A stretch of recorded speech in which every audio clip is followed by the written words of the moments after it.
હવે આવું કહેવાય છે આપણે કે ભૂત હોય ને, ભૂત ભગાડવા હનુમાનજીનો ઉપયોગ બધા કરતા હોય છે, વળગાડમાં ને એમાં. આપણે સાળંગપુર બાજુમાં જ છે. હા, તો સાળંગપુરમાં લોકો એટલે આવતા હોય છે કે હા. હવે કોઈ વળગાડ હોય, કોઈની કુદૃષ્ટિ પડી હોય તો હનુમાનજી દૂર કરે, આવી કહેવત છે. હા.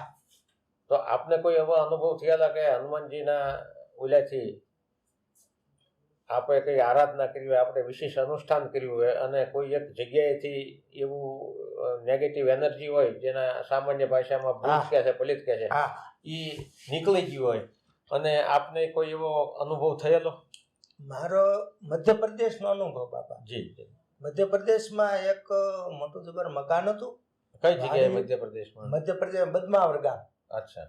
અને નાના સોહન સાહેબ છે, એ પ્રોફેસર સાહેબ છે, પોતાની 400 વીઘા જમીન છે. અચ્છા.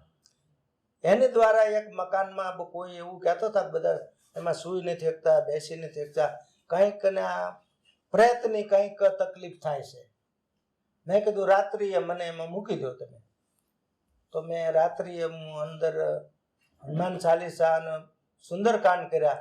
સવારે બ્રહ્મ મુહૂર્તમાં 5 વાગે બંગલામાં એકલા જ હતા? હું એકલો હતો.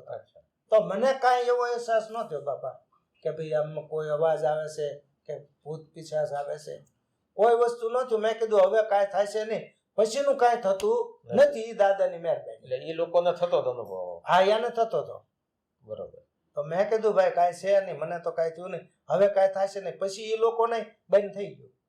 આ એક દાદાની દિવ્યતા અને દાદાનો હું ભક્તિને માનું, વિવેકને માનું, બહુ ચમત્કારને ન માનું બાપા, સિદ્ધિઓને માનું.